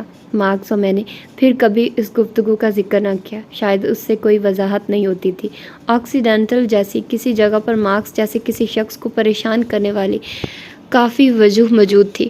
آنے والے مہینوں میں اس کے اندر تبدیلی محسوس کرنے لگا۔ ابتدا میں وہ نسلی تفاخر کا اظہار زیادہ کھل کر کرنے لگا، بعد میں وہ کم آمیز ہو گیا۔ اس نے شیو کرنا چھوڑ دیا اور بال بھی بڑھا لیے۔ انجام کار اس نے مجھے بتایا کہ وہ اسکول سے کچھ عرصہ کی رخصت لے رہا ہے۔ اس نے کہا، میں اس بکواس سے کچھ دیر دور رہنا چاہتا ہوں۔ ہم کامپٹن کے ایک پارک میں سیر کر رہے تھے۔ کچھ دیر چہل قدمی کے بعد ہم ایک درخت تلے بیٹھ گئے۔ مجھے بوریت محسوس ہوئی تو اٹھا اور گوشت فروخت کرتی ہوئی خوبصورت جوان عورت سے چند باتیں کر کے واپس آیا۔ مارکس وہیں کا وہیں بیٹھا تھا، اس کا چہرہ بے تاثر، آنکھیں بھینچی ہوئی تھی۔ مجھے لگا کہ مارکس کو میری اتنی ہی مدد چاہیے جتنی مجھے اس کی، کہ ایک میں ہی جوابات کی تلاش میں نہیں تھا۔ اب میں نے نیو یارک کی خالی گلیوں میں نظر ڈالی۔ کیا مارکس جانتا تھا کہ اس کا وطن کہاں ہے؟ کیا ہم میں سے کسی کو بھی یہ بات معلوم تھی؟ باپ، چچا اور دادا کہاں تھے جو ہمارے دل کا بوجھ ہلکا کرتے؟ شفاکار کہاں تھے جو ہمیں احساس سے شکست سے نجات دلاتے؟ وہ سب وقت کی دھن میں غائب ہو چکے تھے، بس ان کے مبہم سے شبیہیں باقی تھی، اور سال میں ایک بار آنے والے خطوط جو نصیحتوں سے بھرے ہوئے ہوتے۔ تقریباً آدھی رات کے وقت میں نے بغلی گلی میں خشک جگہ ڈھونڈی، اپنا سامان رکھا اور اس کے اوپر سو گیا۔ صبح آنکھ کھولی تو ایک مرغی میرے قریب ہی پڑے کوڑے میں چگ رہی تھی۔ گلی کے اس پار ایک بے گھر آدمی عوامی نل پر ہاتھ منہ دھو رہا تھا، اور جب میں بھی وہاں گیا تو اسے کوئی اعتراض نہ ہوا۔ اپارٹمنٹ میں ابھی تک کوئی نہیں آیا تھا، لیکن صادق کو کال کی تو اس نے کہا کہ ٹیکسی لے کر اپر ایسٹ سائڈ میں ایک جگہ پر پہنچ جاؤں۔ وہ گلی میں مجھے ملا، درمیانہ قد کا ٹھوس بدن پاکستانی جو 2 سال قبل لندن سے نیو یارک آیا تھا اور اپنی دولت کمانے کی تڑپ کو شہر کے مزاج سے پوری طرح ہم آہنگ پایا۔ اس کے سیاحتی ویزا کی میعاد ختم ہو چکی تھی اور اب وہ غیر قانونی طور پر مزدوری کر کے آمدنی حاصل کرتا تھا۔ اپارٹمنٹ میں داخل ہونے پر میں نے ایک عورت کو دیکھا جو انڈر ویئر پہنے کچن کی ٹیبل پر کام کر رہی تھی۔ ایک طرف ایک شیشہ اور سیفٹی رکھے ہوئے تھے۔ صادق نے کہنا شروع کیا، صوفی یہ باری ہے۔ بارک، میں نے تصحیح کرتے ہوئے اپنے بیگ فرش پر رکھ دیا۔ عورت نے دھیرے سے ہاتھ ہلایا اور پھر صادق کو بتانے لگی کہ اس کے واپس آنے تک وہ چلی جائے گی۔ میں صادق کے پیچھے واپس نیچے گیا اور گلی کے پار ایک یونانی کافی شاپ میں پہنچا۔ میں نے ایک بار پھر اتنی صبح سویرے کال کرنے پر معذرت کی۔ فکر نہ کرو، کوئی بات نہیں، وہ پچھلی رات کو کہیں زیادہ خوبصورت لگ رہی تھی۔ صادق نے مینیو پر نظر ڈالی اور ایک طرف رکھ دیا۔ سو تم بتاؤ باری، سوری بارک، ہمارے اس خوبصورت شہر میں کیسے آنا ہوا؟ میں نے وضاحت کرنا چاہی کہ میں سارے موسم گرما کے دوران اپنی جوانی کی بربادی پر غور و فکر کرتا رہا تھا، دنیا کی اور اپنی روح کی حالت۔ میں کچھ تلافیاں کرنا چاہتا ہوں، میں خود کو استعمال میں لانا چاہتا ہوں، میں نے کہا۔ صادق نے اپنے کانٹے سے کنڈے کی زردی توڑی اور بولا، ٹھیک ہے، تم دنیا کو بچانے کے متعلق جو باتیں چاہو کرو، لیکن یہ شہر اس قسم کے تمام اعلیٰ جذبات کو کھا جاتا ہے۔ ادھر دیکھو، اس نے فرسٹ ایونیو پر چلتے ہوئے ہجوم کی طرف اشارہ کیا۔ ہر کوئی نمبر 1 کی تلاش میں ہے، موجود ترین کی بقا، جبڑے اور پنجہ، دوسرے کو دبا کر آگے بڑھ جاؤ میرے دوست، یہ ہے نیو یارک۔ لیکن اس نے کندھے اچکایا، ٹوسٹ میں انڈا رکھ کر نوالا بنایا۔ کسے معلوم، شاید تم ایک استثنا بن جاؤ، اس صورت میں تمہیں سلام پیش کروں گا۔ صادق کی آنکھیں مجھ میں تبدیلی کے کوئی بھی فوری نشانات تلاش کر رہی تھی، اور آنے والے مہینوں میں وہ مجھے مین ہیٹن کی گلیوں میں کسی تجربہ گاہ کے چوہے کی طرح سفر کرتے ہوئے دیکھتا رہا۔ جب میں سفر کے دوران اپنی سیٹ کسی بڑی عمر کی عورت کو پیش کرتا، لیکن کوئی بدتمیز نوجوان پہلے ہی سیٹ پر قبضہ کر لیتا تو صادق بمشکل اپنی مسکراہٹ روک پاتا۔ جب میں نے 109 اسٹریٹ والا اپارٹمنٹ حرارت کی کمی کی وجہ سے چھوڑا تو اس نے فوراً مجھے اپنے پاس رہنے کی دعوت دی، اور ایک موقع پر میرے ساتھ ہاؤسنگ کورٹ میں بھی گیا۔ دانت اور پنجے بارک یہاں پھرتے ہوئے لوگوں کے متعلق پریشان ہونا چھوڑو اور بس یہ سوچو کہ تم نے ڈگری حاصل کرنے کے بعد کچھ دولت کیسے کمانی ہے۔ جب صادق کے اپارٹمنٹ کے کرایہ نامہ کی مدت ختم ہو گئی تو وہ میرے پاس آ گیا۔ چند ماہ بہت قریب سے مشاہدہ کرنے پر وہ واقعی میرے اوپر شہر کے کچھ اثرات دیکھنے لگا۔ میں روزانہ 3 میل دوڑ لگاتا اور اتوار کے دن فاقہ کرتا۔ کئی سال میں پہلی مرتبہ میں نے خود کو باقاعدہ طور پر مطالعہ میں لگایا اور روزمرہ تاثرات کے علاوہ نہایت خراب قسم کی شاعری بھی اپنی ڈائری میں لکھنے لگا۔ جب بھی صادق مجھ سے کسی بار میں جانے کی بات کرتا تو میں کوئی بہانہ بنا لیتا۔ میرے پاس کام بہت زیادہ اور رقم بہت کم تھی۔ ایک روز کسی بہتر ساتھی کی تلاش میں اپارٹمنٹ سے باہر جاتے وقت اس نے نہایت کٹیلی بات کہی، تم بہت بور ہو گئے ہو۔ مجھے معلوم تھا کہ وہ ٹھیک کہہ رہا ہے، البتہ مجھے خود بھی اصل بات کا اندازہ نہیں تھا۔ ایک اعتبار سے میں شہر کے مزاج کے متعلق صادق کی رائے کی تصدیق کر رہا تھا۔ شہر کی خوبصورت گندگی، شور اور ہر قسم کی زیادتی میرے حواس مختل کر رہی تھی۔ میں اعتدال کا راستہ اپنانے کے سلسلے میں اپنی قابلیت پر یقین نہیں رکھتا تھا۔ میں نے انڈونیشیا میں بدترین غربت دیکھی تھی، لاس اینجلس میں اندرون شہر کے لڑکوں کا پرتشدد مزاج دیکھا تھا۔ میں ہر جگہ پر نسلوں کے درمیان شکوک و شبہات دیکھ کر ان کا عادی ہو گیا تھا، لیکن نیو یارک کی گنجان آبادی یا پھر وسعت کی وجہ سے اب ہی میں نے تقریباً کامل درستگی کے ساتھ سمجھنا شروع کیا کہ امریکہ کے نسلی اور طبقاتی مسائل کس طرح وہاں گتھے ہوئے تھے۔ مجھے قبائلی جنگوں کی گہرائی اور غضبناکی کا اندازہ ہوا۔ کولمبیا کے باتھ روم نیگروں اور گوروں کے درمیان خوفناک جملے بازی سے بھرے ہوئے تھے۔ یوں سمجھ لیں کہ جیسے تمام درمیانی راہیں ختم ہو گئی تھی، اور میری محبوب سیاہ فام برادری میں یہ انہدام سب سے زیادہ واضح تھا۔ کبھی کبھی میں ہارلیم میں ان جگہوں پر گھومنے پھرنے جاتا جن کے متعلق سونیا پڑھ رکھا تھا۔ جب شہر میں رہنے والے مختلف لوگوں سے بات چیت کی تو انہوں نے میرے مشاہدات کو بے بنیاد قرار دیا۔ انہوں نے کہا کہ شہر قابو سے باہر ہو گیا تھا، کہ دھڑے بازی ایک بالکل فطری چیز تھی۔ سیاسی بحثیں جو آکسیڈینٹل کالج میں بڑی بامعنی لگا کرتی تھی، سوشلسٹ کانفرنسوں کا تاثر دینے لگی۔ مین ہٹن کے زیادہ تر متوسط طبقے کے سیاہ فام کی طرح میں بھی سیاسی لگاؤ رکھنے، دوست بنانے اور اپنی زندگی کو منظم کرنے کے لیے آزاد تھا۔ البتہ مجھے محسوس ہوتا ہے کہ کسی نہ کسی مرحلے پر آپ کی منتخب کردہ راہ ناقابل تنسیخ تھی۔ اب خلیج کو پاٹنا ناممکن تھا، اور آپ خود کو ایک لکیر کے پار پاتے جہاں ہونے کی ہرگز خواہش نہیں رکھتے تھے۔ میں 1 سال تک مین ہٹن کے ایک سے دوسرے سرے تک چہل قدمی کرتے ہوئے راہ منتخب کرنے سے گریزاں رہا۔ کسی سیاح کی طرح میں نے انسانی امکانیات کو دیکھا، ارد گرد کے لوگوں کے درمیان اپنے مستقبل کے نقش کھوجنا چاہیے، کوئی ایسی درز تلاش کرنے کی کوشش کی جہاں سے واپس اندر آ سکتا۔ اسی بے ذوقی کے دنوں میں میری ماں اور بہن نیو یارک میں مجھ سے ملنے آئے۔ وہ تو بہت کمزور ہے، مایا نے میری ماں سے کہا، اس کے پاس صرف 2 تولیے ہیں۔ میری ماں باتھ روم پر نظر ڈالتے ہوئے بولی، اور 3 پلیٹیں۔ دونوں ہنسنے لگے۔ انہوں نے چند راتیں میرے اور صادق کے پاس گزاری اور پھر پارک ایونیو میں چلی گئی، جہاں ماں کی ایک دوست نے اسے کچھ دن قیام کی دعوت دی تھی۔ اس موسم گرما میں مجھے ایک تعمیراتی جگہ پر صفائی کا کام مل گیا، چنانچہ ماں اور بہن نے اپنا زیادہ تر وقت شہر میں اکیلے گھومتے پھرتے ہوئے گزارا۔ جب ہم کھانے پر ملتے تو وہ مجھے سیر کی ساری کہانی سناتی، میں ان کی باتیں سنتے ہوئے خاموشی سے کھاتا رہتا، اور پھر شہر کے مسائل اور محروم لوگوں کی سیاست کے بارے میں طویل تقریر شروع کر دیتا۔ میں مایا پر ناراض ہوا کہ اس نے میرے خریدے ہوئے ناول پڑھنے کی بجائے پوری ایک شام ٹیلی ویژن دیکھنے میں صرف کر دی تھی۔ میں نے اپنی ماں کو سمجھایا کہ کس طرح غیر ملکی عطیاتی ادارے اور بین الاقوامی تنظیمیں تیسری دنیا میں لوگوں کی خود انحصاری ختم کرنے کے لیے کام کر رہی تھی۔ جب وہ دونوں کچن میں جاتی تو مجھے اپنی ماں کی شکایت کرنے کی آواز سنائی دیتی، ویسے باری ٹھیک ہے نا؟ میرا مطلب ہے کہ وہ گلیوں میں گھومتے پھرتے نظر آنے والے خبتی لوگوں جیسا تو نہیں بن گیا۔ ایک شام کو دا ولیج بوائز رسالہ دیکھتے ہوئے ایک مووی بلیک آرفیس کا اشتہار سامنے آیا تو میری ماں کی آنکھیں چمک اٹھی۔ ماں نے اصرار کیا کہ ہم وہ فلم دیکھنے چلیں اور کہا کہ یہ اس کی زندگی کی پہلی غیر ملکی فلم تھی۔ لفٹ میں داخل ہوتے وقت اس نے ہمیں بتایا، تب میری عمر 16 سال تھی۔ میں نے شکاگو میں یونیورسٹی میں نیا داخلہ لیا تھا۔ گرامس نے ابھی اجازت نہ دینے کی بات نہیں کی تھی اور میں گرمیوں کی چھٹیاں گزارنے کے لیے وہاں گئی تھی۔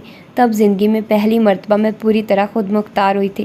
میں نے خود کو واقعی بالغ محسوس کیا اور جب میں نے یہ فلم دیکھی تو لگا کہ آج تک اس زیادہ خوبصورت چیز نہیں دیکھی تھی۔ فلم کے زیادہ تر اداکار برازیلی سیاہ فام تھے اور یہ 50 کی دہائی میں بنائی گئی تھی۔ کہانی بہت سادہ سی تھی، بد نصیب عاشقوں، آرفیس اور یوریڈائس کی داستان۔ ابھی فلم آدھی گزری تھی کہ میں نے اسے چھوڑنے کا فیصلہ کر لیا۔ میں نے مڑ کر ماں کی طرف دیکھا کہ وہ جانے پر آمادہ ہے یا نہیں، لیکن اسکرین کی روشنی میں دمکتا ہوا اس کا چہرہ شوق اور انہماک سے بھرپور تھا۔ اس لمحے مجھے محسوس ہوا کہ میں اس کے دل کی کھڑکی سے اندر جھانک رہا تھا۔ میرے پیچھے مڑ کر دیکھنے کے باعث ماں اور آس پاس کے لوگوں میں ہلچل ہوئی۔ فلم ختم ہونے تک میں مختلف باتیں سوچتا رہا۔ آخرکار اپنی بہن اور ماں کے ہمراہ تھیٹر سے باہر آیا۔ آئندہ کئی روز تک میں ماں کے ساتھ گفتگو کا کوئی بھی موقع پیدا ہونے سے بچتا رہا۔ ان کے واپس جانے سے چند روز قبل ماں نے میرے ہاتھ میں باپ کے نام لکھا ہوا ایک خط دیکھ لیا۔ میں اسے پوچھنے گیا تھا کہ کیا اس کے پاس کوئی انٹرنیشنل ٹکٹ موجود ہے؟ تم لوگ ملنے کا پروگرام بنا رہے ہو؟ جب وہ پرس میں ٹکٹ ڈھونڈ رہی تھی تو میں نے اسے مختصراً اپنے منصوبوں سے آگاہ کیا۔ اس نے واقعی 2 ٹکٹ ڈھونڈ نکالے جو گرمی کے باعث آپس میں جڑے ہوئے تھے۔ ماں نے پانی گرم کرنے کے لیے رکھا تاکہ بھاپ دے کر ٹکٹ علیحدہ کیے جا سکے۔ وہ کچن میں سے ہی بولی، ٹھیک ہے، میرے خیال میں تم دونوں کا ایک دوسرے سے جان پہچان پیدا کرنا اچھی بات ہے۔ 9 سالہ لڑکے کے لیے وہ ذرا اکھڑ ثابت ہوا ہوگا، لیکن اب تم بڑے ہو گئے ہو۔ میں نے کندھے اچکائے۔ کیا معلوم، ماں نے گردن باہر نکال کر کہا۔ مجھے امید ہے کہ تمہیں اس سے کوئی شکایت نہیں۔ مجھے کیوں ہوگی شکایت؟ مجھے نہیں پتا۔ وہ واپس لیونگ روم میں چلی گئی۔ چائے کے برتن نے سیٹی بجائی اور میں نے لفافے پر ٹکٹ چسپاں کر دیے۔ تب میری ماں بلا تمہید ایک پرانی کہانی دہرانے لگی۔ وہ مجھ سے باتیں کرتی ہوئی معلوم ہوتی تھی۔ پتہ ہے، تمہارے باپ کو چھوڑنے کی وجہ اس کی کوئی غلطی نہیں تھی۔ میں نے اسے طلاق دی۔ جب ہم دونوں کی شادی ہوئی تو تمہارے نانا نانی خوش نہیں تھے، لیکن انہوں نے ہاں کر دی، شاید اس لیے کہ وہ ہمیں روک نہیں سکتے تھے، اور انجام کار انہیں بھی محسوس ہو گیا کہ انہوں نے ٹھیک کیا تھا۔ تب بار کے باپ تمہارے دادا حسین نے گرامس کو ایک طویل خط لکھا اور کہا کہ وہ اس شادی کے حق میں نہیں، وہ نہیں چاہتا تھا کہ اوباما خون کی ایک گوری عورت کی وجہ سے خراب ہو۔ خیر، تم تصور کر سکتے ہو کہ گرامس نے کیا رد عمل دیا ہوگا۔ اور تب تمہارے باپ کی پہلی بیوی کا مسئلہ کھڑا ہوا۔ اس نے مجھے بتایا تھا کہ ان کی علیحدگی ہو چکی ہے، لیکن یہ دہی شادی تھی، لہٰذا طلاق کی کوئی دستاویز پیش نہیں کی جا سکتی تھی۔ ماں کی تھوڑی تھڑکنے لگی اور اس نے اپنا اوپر والا ہونٹ دانتوں سے کاٹتے ہوئے خود کو سنبھالا۔ اس نے کہا، تمہارے باپ نے جوابی خط میں کہا کہ وہ خود نمٹ لے گا۔ تب تم پیدا ہوئے اور ہم نے وعدہ کیا کہ اس کی تعلیم مکمل ہونے کے بعد ہم تینوں واپس کینیا چلے جائیں گے۔ تمہارا دادا حسین اب بھی تمہارے باپ کو خط لکھتا اور اس کا اسٹوڈنٹ ویزا منسوخ کروانے کی دھمکی دیتا۔ اس وقت توت ہسٹریائی ہو چکی تھی۔ اس نے چند سال قبل کینیا میں ماؤ ماؤ بغاوت کے متعلق سنا تھا، جسے مغربی پریس نے بہت اچھالا، اور اسے یقین تھا کہ میرا سر کاٹ ڈالا جائے گا اور تمہیں چھین لیا جائے گا۔ تب بھی کوئی نہ کوئی صورت نکالی جا سکتی تھی۔ جب تمہارے باپ نے گریجویشن کی تو اسے اسکالرشپس کی 2 پیشکش ہوئی۔ ایک پیشکش نیو یارک میں نیو اسکول اور دوسری ہارورڈ کے لیے تھی۔ نیو اسکول نے تمام اخراجات کی ادائیگی پر رضامندی ظاہر کی تھی، کمرے اور رہائش کا خرچ، کیمپس میں ایک نوکری جس سے ہم تینوں کا گزارا ہو جاتا۔ ہارورڈ نے صرف ٹیوشن فیس کی ادائیگی کا کہا تھا، لیکن بارک ایسا ڈھیٹ حرامی تھا کہ اس نے ہارورڈ جانے کی ٹھان لی۔ اس نے کہا کہ وہ بہترین تعلیم کو کیسے ٹھکرا سکتا تھا۔ اس کے ذہن میں بس یہی سوچ تھی، یہ ثابت کرنا کہ وہ بہترین۔ ماں نے آہ بھری اور اپنے بالوں میں ہاتھ پھیرا۔ ہم نوجوان تھے۔ اس وقت میری عمر تمہاری موجودہ عمر سے بھی کم تھی اور وہ مجھ سے چند سال بڑا تھا۔ بعد میں جب وہ ہوائی میں ہم سے ملنے آیا تو ہمیں اپنے ساتھ رکھنے کی خواہش ظاہر کی، لیکن اس وقت بھی میں لولو کی بیوی تھی اور تیسری بیوی حال ہی میں اسے چھوڑ کر گئی تھی، اور میں سوچ بھی نہیں سکتی تھی کہ وہ ٹھہری اور اپنے آپ پر ہی ہنسی۔ کیا میں نے تمہیں بتایا ہے کہ ہماری پہلی ڈیٹ پر وہ دیر سے پہنچا تھا؟ اس نے مجھے 1 بجے یونیورسٹی کی لائبریری کے سامنے ملاقات کا ٹائم دیا تھا۔ جب میں پہنچی تو وہ نہیں آیا تھا، لیکن میں نے چند منٹ انتظار کرنے کا سوچا۔ دن بہت خوشگوار تھا اور میں وہاں رکھے ایک بینچ پر سو گئی۔ 1 گھنٹہ گزر گیا، پورا 1 گھنٹہ۔ تب وہ اپنے 2 دوستوں کے ہمراہ آتا دکھائی دیا۔ آنکھ کھلی تو وہ تینوں میرے اوپر کھڑے تھے۔ میں نے تمہارے باپ کو کہتے سنا، دیکھا نا یار، میں نے تم سے کہا تھا نا کہ وہ ایک بہت اچھی لڑکی ہے اور میرا انتظار کرے گی۔ میری ماں پھر ایک مرتبہ ہنسی اور ایک بار پھر میں نے دیکھا کہ وہ بچیوں جیسی لگ رہی تھی۔ بس اس بار کچھ اور بھی دکھائی دیا۔ اس کے مسکراتے اور ہلکے سے بخلاہٹ زدہ چہرے میں ایک سیانہ پن بھی تھا۔ میری ماں ایک لڑکی تھی جس کے ذہن میں خوبصورت سیاہ فام لوگوں کی فلم تھی۔ میرے باپ کی توجہ اسے سرا رہی تھی۔ وہ گڑبڑائی ہوئی اور اکیلی بیٹھی اپنے والدین کی زندگیوں کی جکڑ سے آزاد ہونے کی کوشش کر رہی تھی۔ اس روز اس میں نظر آنے والی معصومیت، میرے باپ کا انتظار، اس کے اپنے ناقص تصورات، اس کی اپنی ضروریات سے داغدار تھے، لیکن یہ ایک بے سمت ضرورت تھی، اپنے آپ سے بے خبر۔ شاید ہر محبت اسی طرح شروع ہوتی ہے، امنگیں اور دھندلے خاکے ہمیں اپنی تنہائی میں سے نکلتے، اور تب اگر قسمت اچھی ہو تو ہم انجام کار زیادہ مضبوط بن کر نکلتے ہیں۔ اس روز اپنی ماں سے باپ کے متعلق سنی ہوئی باتیں ایسی باتیں تھیں جو میرا خیال ہے کہ بیشتر امریکی کبھی کسی دوسرے نسل کے فرد کے منہ سے نہیں سنیں گے۔ لہٰذا گوروں اور کالوں کے درمیان ان باتوں کی موجودگی پر شاید انہیں یقین بھی نہ آئے۔ کسی ایسے شخص کی محبت جو آپ کی زندگی کو پوری طرح جانتا ہو، ایسی محبت جو مایوسیوں کا نشانہ بننے سے بچ گئی ہو۔ اس نے میرے باپ کو بالکل اسی طرح دیکھا جیسا ہر شخص کم از کم دوسرے کی نظر میں نظر آنا چاہتا ہے، اور اس روز ماں کے چہرے کا تاثر مجھے مہینوں بعد بھی یاد رہا، جب میں نے کال کر کے اسے بتایا کہ میرا باپ مر گیا ہے، اور فون پر اس کے رونے کی آواز سنی۔ ماں سے بات کر لینے کے بعد میں نے بوسٹن میں اپنے چچا کو فون کیا اور ہم نے مختصر سی بے ڈھنگ گفتگو کی۔ میں جنازے پر نہ گیا، اس لیے نیروبی میں اپنے باپ کے گھر والوں کو ایک خط لکھ کر تعزیت کر دی۔ میں نے انہیں جواب دینے کی تاکید کی اور سوچا کہ ان کا کیا حال ہوگا، لیکن مجھے کوئی دکھ محسوس نہ ہوا، بس ایک موقع ہاتھ سے چلے جانے کا مبہم سا احساس تھا۔ مجھے دکھ کا دکھاوا کرنے کی کوئی تک بھی نظر نہ آئی۔ میرے کینیا جانے کا منصوبہ غیر معینہ مدت کے لیے ملتوی ہو گیا تھا۔ 1 اور سال گزر چکا تھا جب میں اپنے خوابوں کے ہر گوشے میں سے اس سے کولڈ سیل میں ملا۔ میں نے خواب میں دیکھا کہ میں بس کے ذریعے دوستوں کے ہمراہ سفر کر رہا تھا۔ ہماری بس گھاس کے ایک میدان اور پہاڑیوں کے درمیان سے گزری۔ ایک بوڑھا فربا آدمی میرے پہلو میں بیٹھا تھا اور میں اس کے ہاتھوں میں پکڑی ہوئی ایک کتاب پڑھ رہا تھا۔ اس نے مجھے بتایا کہ وہ اپنی بیٹی سے ملنے جا رہا تھا۔ ہم ایک ہوٹل پر رکے، ایک بڑا سا ہوٹل۔ وہاں لابی میں ایک پیانو تھا اور لاؤنج میں نرم و ملائم صوفے رکھے تھے، اور ایک بوڑھا گورا آدمی پیانو کے سامنے بینچ پر بیٹھا دکھائی دیا۔